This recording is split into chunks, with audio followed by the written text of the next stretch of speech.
This episode of Hello PhD is sponsored by Promega and listeners like you. Thanks for your support. I'm not a cool kid. I don't fit in with the cool kids, I guess. That wasn't divine intervention. That was me shrieking from 4 states away.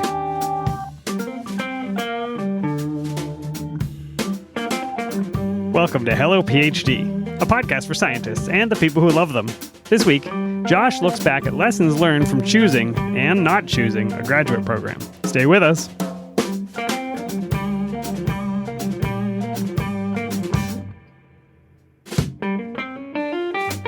And we're back. This is Hello PhD, episode 185. I'm Joshua Hall. I'm Daniel Arneman. And we'll discuss the human side of science and life in the lab. Hey, Dan, I'm going to see you soon. It is coming up quickly, Josh. We will be at the American Society for Cell Biology Conference, Cell Bio 2022, in your new hometown of Washington, D.C. That's December 3rd through the 7th that the conference runs. But you and I will be there specific days and times. Why don't you tell people what those are? That's right, Dan. We will be hanging out at the Promega booth during the exhibition time. That's specifically Sunday and Monday, December 4th and 5th of this week from 12 noon until 3 p.m. So we will be hanging with our friends at the Promega booth, and we're basically there to see you. So if you're a grad student, postdoc, anybody who listens to the show, and you want to come by and say hello, tell us about how grad school's going, how your career's going, if you want career advice, if you want to talk about beer recommendations, whatever, we would absolutely love to meet you and chat at the Promega booth. And one more time for future listeners, this is December 4th and 5th, 2022. So if it's after that, you're too late. Hopefully the regular listeners will hear it in time. All right, we have a lot to cover, Dan, and so we are actually going to skip the ethanol section because I think our livers need to rest and get ready for seeing each other for this conference in D.C. in a few days. That's probably safe, Josh. I will take this moment to tell you something sad and funny that happened to me this week. I don't know about you, Josh. I periodically have dreams about grad school. Does this still happen to you? You wake up in your dream and you're in the lab? That has happened to me. Usually it is a terrifying experience for me. It is definitely in the nightmare realm because I'm usually in lab and all of those feelings come flooding back. Maybe my experiments didn't work or I'm not getting something done that I need to do. This time, Josh, it was really incredible. I woke up in the lab. I walked over to the bench. I think I set up a PCR reaction. I walked down the hall. I set up some cells in the tissue culture room.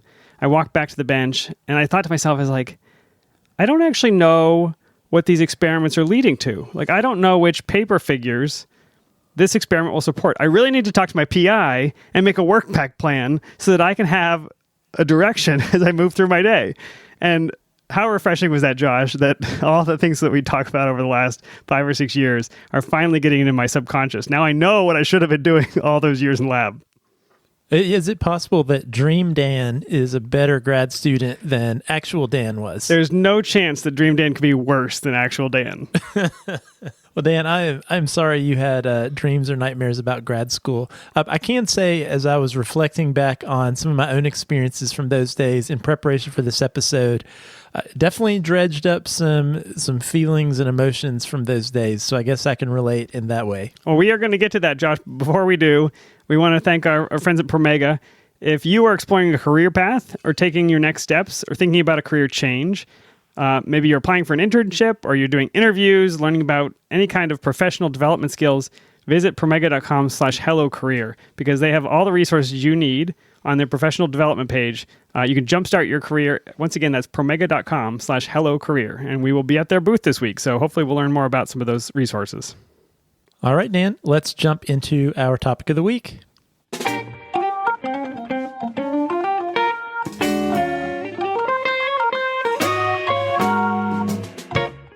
All right, Dan. So back on episode 178, I talked a little bit about my journey into science, starting all the way back in high school and college when I first discovered that research was a thing.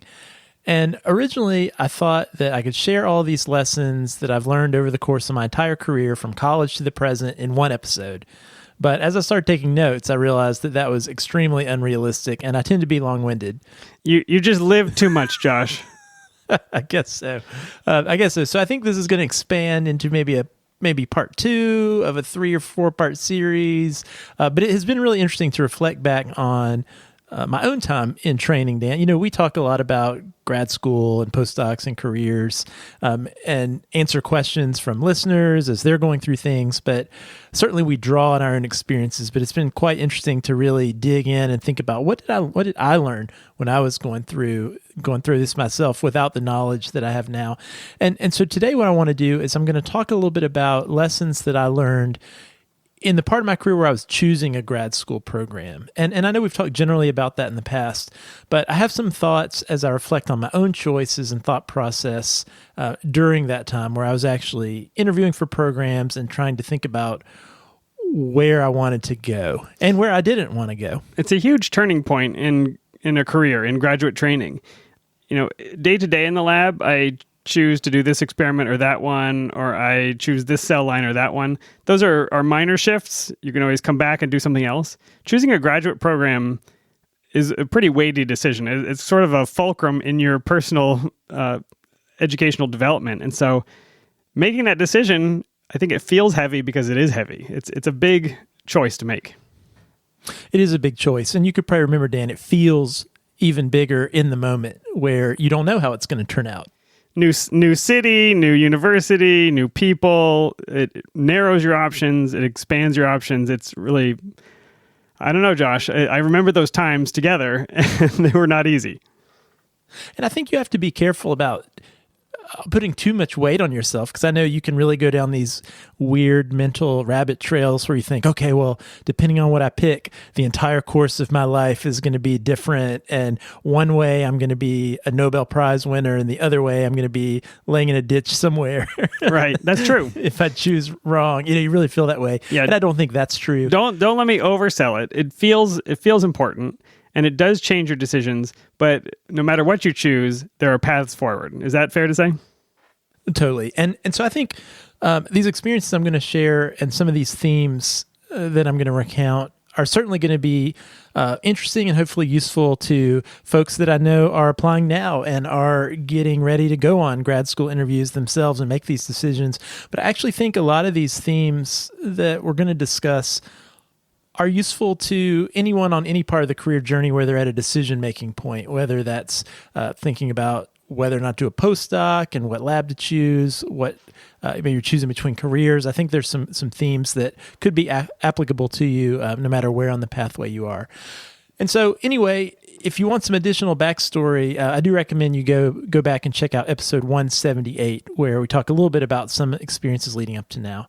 And I think where I left off on that episode was towards the end of my undergrad career, where I discovered research, finally had some direction in my life post-graduation, and I had learned about PhD programs and decided that that was the path I wanted to pursue.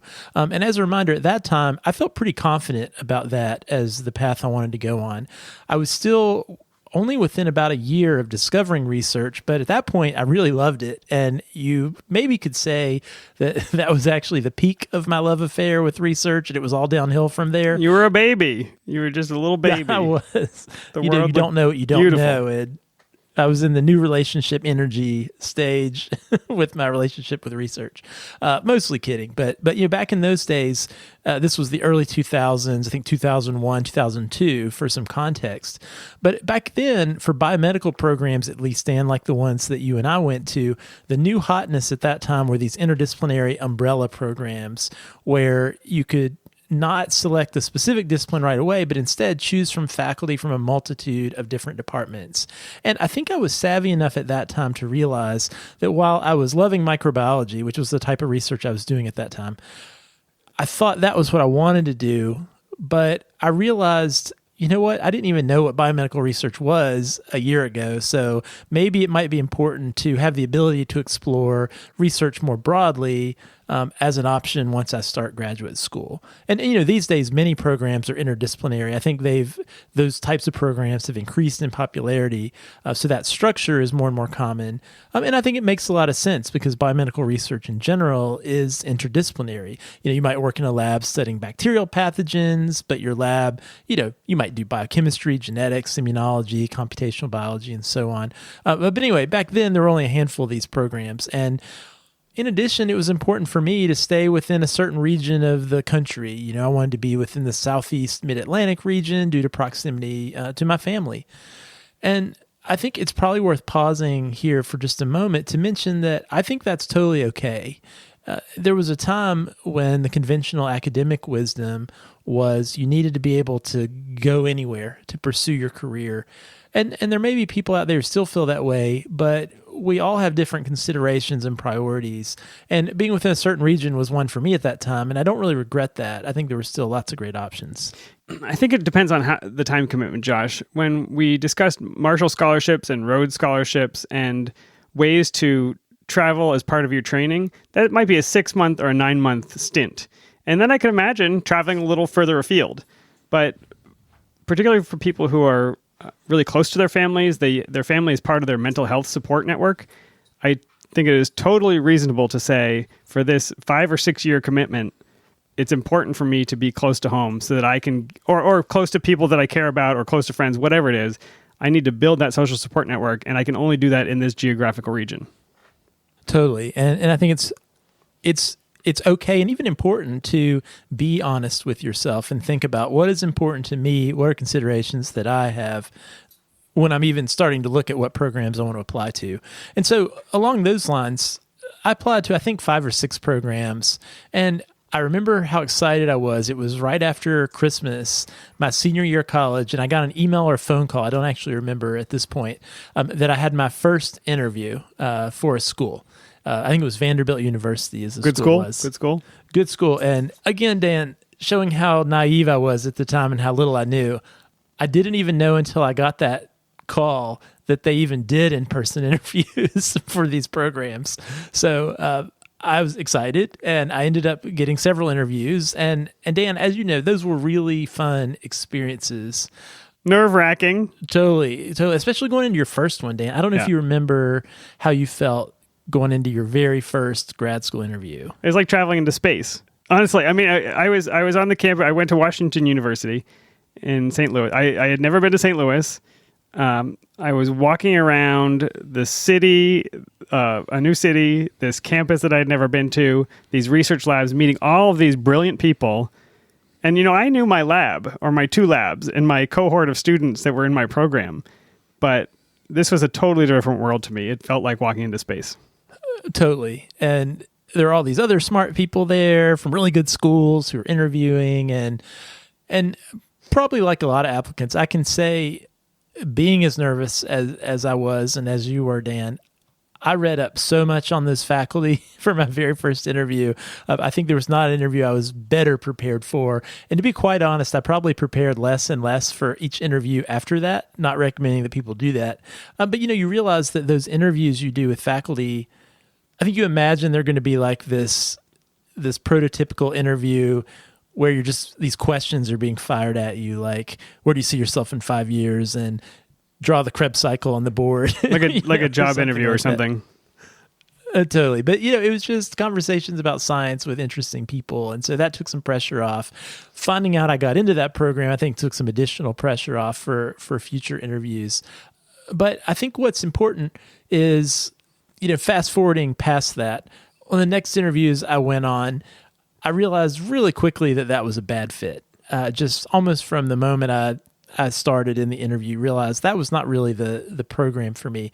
And this was the second program you realized, or you realized the first program wasn't good? The second interview I did, yeah. So the first interview I really loved. It was actually a great experience. And that school you named, but you're not naming the second school? I would keep some schools just to protect the innocent, Dan. That's fair. It just wasn't, it doesn't mean it was a bad program, right? It's just sometimes you have this gut feeling like, what, this isn't a good research fit or personal fit for me. But I think what's important to say is I don't think I would have realized how bad of a fit it was had I not done the interview before that I thought was a really good fit. And so, for example, I had a conversation with an undergrad senior just a few weeks ago, and she was planning to apply to one program because on paper, on the website, it seemed perfect. And it was close to where her family lived, and it just really seemed like what she wanted in a program. And I should say this too, Dan, this program that I didn't like was actually the closest one to my family. It was like an hour and a half drive. So from that point of view, it would have been great. But, the advice I gave her, and I think is important, is I think it's important to at least apply to a few schools, hopefully get at least a couple interviews so you really have a comparison point to evaluate a program you think you might be interested in. Because I know that perspective of those different comparison points was really critical in me not just understanding what was a good fit, but what wasn't. Yeah, beyond a few, more is probably not better, but having those options are important. Applications are so expensive, and not just in the money for paying the application fees, but also in terms of the time. You remember how just exhausting it is to do those trips if you get invited to, and maybe that's changed now with COVID and things like that. Maybe it's easier, but consider the cost. And beyond 2 or 3 or 4, I'm guessing that it's diminishing returns. And certainly don't apply somewhere just to get the trip. We've heard those tales of, I'm applying to the University of Hawaii just so I can get flown to Hawaii. Definitely. Your time has value. And, I think being considerate of the time and resources that programs are putting in to you. And I do agree with that point you made, Dan, that, now in the post-COVID world, more and more programs are starting to offer this ability to assess the program and the faculty virtually before you fly across the country. And I think that actually is a good thing because, how much better is it to maybe find out over Zoom that a program or the research or the faculty aren't a good fit for you before you take 3 days away from your life, right? I think that would have been great. That could have saved me 3 days. I want to say I then interviewed with a different program that probably at the time was the quote unquote best program. We'll say at least from a U.S. News and World Report point of view. It was the type of school that had the best name recognition, a prestigious private school, think Ivy League type of school. So it was really exciting to get an interview at that school. I wasn't sure if I would. And I can say my interview experience was a mixed bag. The research faculty were doing really cool things. I enjoyed talking to them during my interviews, and that was cool. But honestly, Dan, I just did not feel comfortable there, and it didn't feel like me. Even the vibe. What does that mean, didn't feel like you? What do you feel like? I think even when I think about the vibe with the other applicants who were also potentially going to be first-year grad students at that school, it was just so different than some of the other places I applied. And even, I just didn't feel like I fit with the current grad students. You're kind of assessing not just the research, but you're imagining yourself as a grad student at that place. It just didn't feel like a good fit. It's hard to explain. Was it an intensity thing? Was it a sort of cutthroat feeling? Was it a pure focus on you have to do the science and science is all that matters? What were the elements of that feeling? Yeah, that's a good question. Thinking back, I think there was a lot of talk from the faculty, from the programs, and from the other students applying and the current grad students that, well, of course, if you get in, you'll choose this school because the name, like it's this school. How could you not pick it? And so I think it wasn't necessarily selling it for me. Like, how is this going to be a good fit for me to be a human being here and a graduate student and grow as a scientist here? More, well, yeah, you should just be thankful to be here because this is such a great place. That wasn't compelling to me. There's an anti-authority streak in you, Josh. I will tell you after 20 years of knowing you. And I can imagine the peer pressure of somebody be like, hey, all the cool kids are here. You'd be like, peace out. Don't tell me what to do. I'm not a cool kid. I don't fit in with the cool kids, I guess. But you might think, saying all that it would have been an easy choice. Like, well, great, you just crossed that one off the list then. But it actually wasn't that easy a choice at all. And I ended up getting into that program.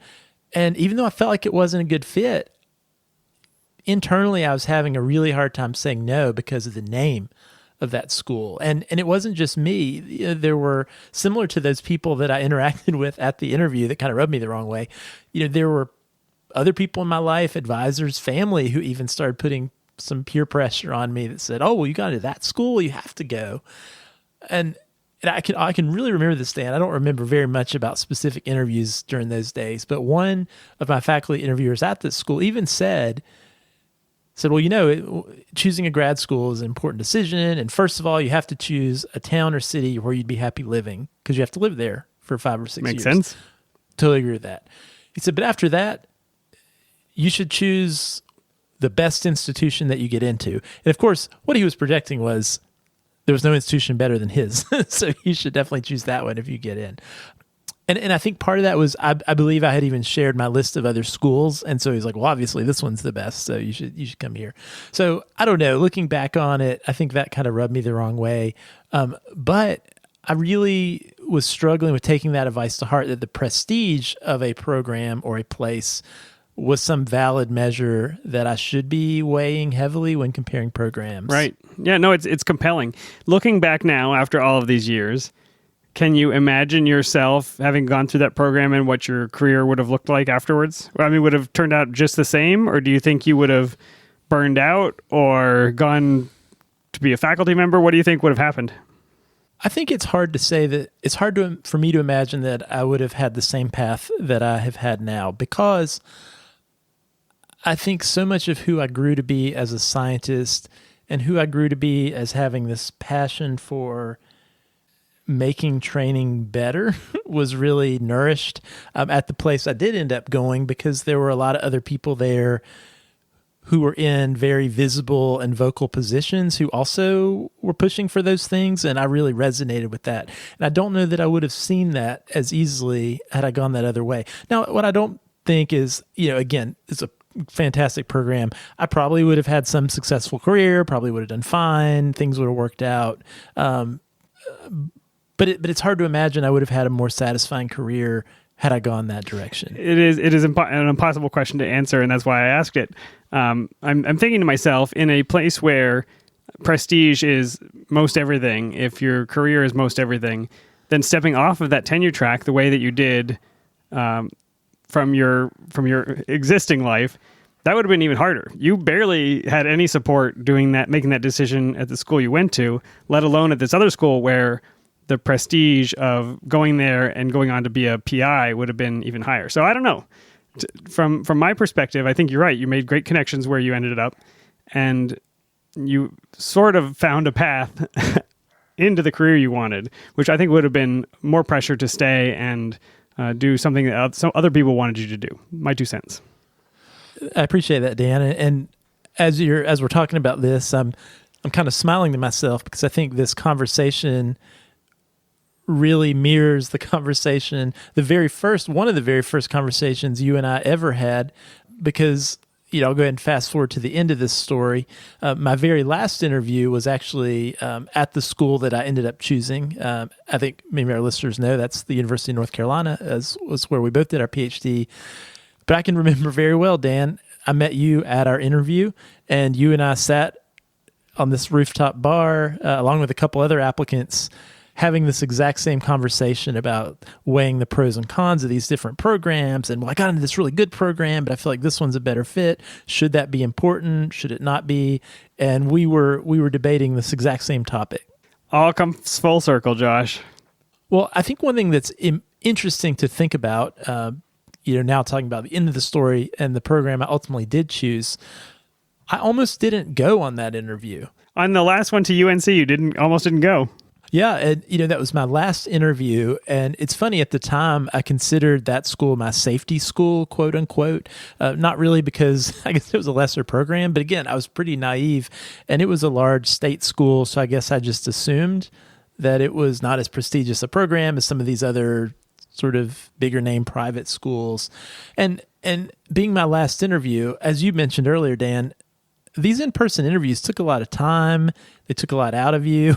I was still a senior in college, so I was continuing to have to go away from my senior year and be gone for a whole weekend. And I'd already gotten into some programs, including the very first one I went to that I really liked. So I really thought, well, why would I even do this? And it was even my spring break, and I was home with my family, and I thought, I'm going to have to leave, leave vacation 3 or 4 days early.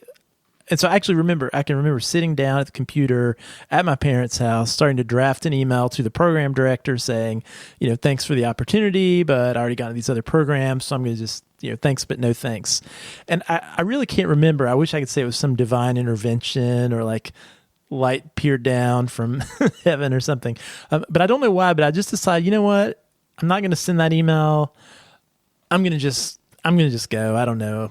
Well, I don't remember why I did that, but that wasn't divine intervention. That was me shrieking from 4 states away. Josh, maybe it was. Get on the plane. maybe it was. But it's sort of interesting and a little eerie to think, right? Is just that one little decision of sending that email or not. I would have never met you, Dan. I would have we wouldn't be podcasting right now. So you would have met great people. We've been to Vanderbilt. They're very good people there. They're very good people. Very good people. So anyway, I went, and obviously we know how it turns out. Everything felt right about that visit. When did you finally reject the more prestigious school? Because that night on the rooftop bar, it was not clear to me which direction you were going to go. Yeah, and I think that is what is interesting and maybe important for some of the listeners to know is, when I think looking back on decisions you made, it can be very easy knowing how it turned out to say like, oh, well, obviously that was a good decision to make. But in the moment, even in the middle of this interview, having a great experience, liking the town, liking the area, liking everything about it, I was, as you said, very much undecided because still there was this nagging of like, well, but I got into this really good school, this really prestigious school. Maybe I really should go there. And so I think the last thing I wanted to say about this that was really important to me was I can remember that Saturday night before this was the official interview things were winding down. And the faculty member who was the director of the program, I can remember her coming up to me and just asking how the weekend was going. And I shared that it was going really well and actually surprised me how much everything was clicking for me. But if I was being honest, I was feeling confused because I really thought coming in that I wanted to go either to that first place where I interviewed or that really prestigious school. And now that I liked UNC so well, I didn't really know what to do. And so she knew that I actually had driven into town and she wanted to know when I was leaving the next day and if I'd have time to meet her for breakfast on Sunday morning before I left town. So sure enough, she and I had breakfast and we just chatted about things to consider. When choosing a grad school, and of course, probably in her biased way, why UNC was a good choice. But when I think back on it, I was thinking a lot about that conversation this week, and I think what stood in contrast for me was how holistically she talked about choosing the right program versus my experience with that faculty member at the prestigious school who said, well, you just go to the best school, of course. No one's having breakfast with you at the other school, right? They don't have time for that. No, why would they? They don't need to, right? And I guess that way of thinking of just, well, go to the best school really strips out, that conversation really stripped out each person as an individual of what their needs are, their priorities, their interests, and whether it's choosing a grad program or a postdoc lab or a career path, that's really what we preach over and over and really is important. There seldom is this one blanket answer for any of these questions that could be applied the same to every person because all of us as individuals, our values, our motivated abilities, Dan, as we've talked about on the show, our priorities are all unique. And I think that way of thinking and that perspective on my own training really resonated with me. And I've taken that with me. And now when I advise students, whether on this podcast or in my real job, I think a lot of that first stood out to me in that very first conversation I had with that faculty member at that breakfast on Sunday morning. That it wasn't about trying to convince me to do something, but really just listening to who I was and helping guide me to the right decision for me. And I thought, you know what? That's the type of place I want to be. There is no U.S. News and World Report best school for all the people, right? There's no possibility of putting a ranking that would apply to all people. And so stop trying. And I think, what you referenced, Josh, is you're looking at some of the research going on, the faculty there, but you're also looking for these interpersonal connections. and the types of people that you want to spend the next 4 or 5 years around. And I have to say, having been a lot of different places too, there are cultures to science. We talk about science culture. There are cultures to universities and individual departments and individual labs. And if you can tune yourself into that, kind of be mindful of how those people interact with each other, how they treat each other, I think you can avoid a lot of problems going in. And it's okay for that to be important to you, for that culture to be a good match for you. And not only is that okay, but that might be very important for you to find a culture that matches you. And not everybody wants a hand-holding or a warm hug culture, right? We've heard from listeners who say, I am so motivated to get these experiments done and to push the boundaries on this research, and my lab is so slow, and nobody's taking it as seriously as I am, and it's driving me crazy, right? Recognize that about yourself. You will find labs that support you in wanting to be aggressive in your research, and you will find labs that are they work hard and they play hard, and you'll find labs where everybody goes very, very slowly, and just pay attention to what suits your personal style. Totally, Dan. That is 100% true. Dan, the last thing I want to say that stood out to me that I've taken with me to this very day is how important to my life and career it was that this one faculty member took that time on a Sunday morning, and I'm sure she had better things to do. All the official stuff was over, just to spend an hour or so with me, just to talk through things. And Dan, you know this, I was really on the fence about what decision to make, and that conversation absolutely made a difference in my decision making. Yeah, her taking that 1 hour truly did change my life, and I think it was for the better. And I've thought back on that conversation many times and her generosity over the past 10 years or so, as I've now entered into a career where I'm often advising students and have intentionally tried to pay that moment forward and show up for clueless students like I was, not trying to persuade them or push them in the direction I thought they needed to go, but really be willing to listen and help guide people through this really stressful and confusing at times process without any ulterior motives, just because you want to help them make the best decision for them. And I think we both carry that with us, even in doing this show. Yeah, it seems like taking the time to walk with somebody through a process, she just validated what you already sensed, but she gave you permission to maybe reject the high prestige school to go with something that felt more right for you. Your trouble was you saw that, you knew the right answer, but you didn't feel like you had the authority or that it was, maybe you were making a terrible mistake. And what she did was said, hey, hang on, it's okay, and you're making the right decision. And, Dan, maybe that's something we can do for listeners in terms of this show. I mean, we have people write in and they say, my PI treats me really like crap, but it's probably just me. What do you think? We're like, no, you're right. That's terrible. The PI is always right. We always say that. But thanks, Dan, for giving me some time and space. Let me share that. It's been interesting to reflect back on these crossroads moments and share some of the lessons that I learned. I hope that some of this, that maybe there was some nugget of this story that was useful for anyone out there who's listening, depending on where they are in their career. But certainly, if you're at a crossroads moment or you want to talk through some of these decisions that you're facing, feel free to write into us. We would be glad to listen and maybe help you through it. And we are entering interview season. It is always exciting. I still don't fully grasp how Zoom interviews and COVID has changed everything. You have a much better sense of that than I do. But I have the sense that it makes some things easier and some things much harder. So we'd love to hear from our listeners. Specifically, if you're going to be at Cell Bio 2022, we'd love to hear from you personally. Again, we'll be there. And feel free to drop us a tweet or an email, podcast@hellophd.com. If you are going to be there and want to stop by, or if you want to meet up, let us know. We'd love to meet you and say hello. You can also email us or tweet at us if you have a question or a topic idea. Email us at that podcast@hellophd.com. Send us a tweet at hellophd. If you're liking the show, you can leave us a review on Apple Podcasts. We love the feedback. Helps new listeners find the show.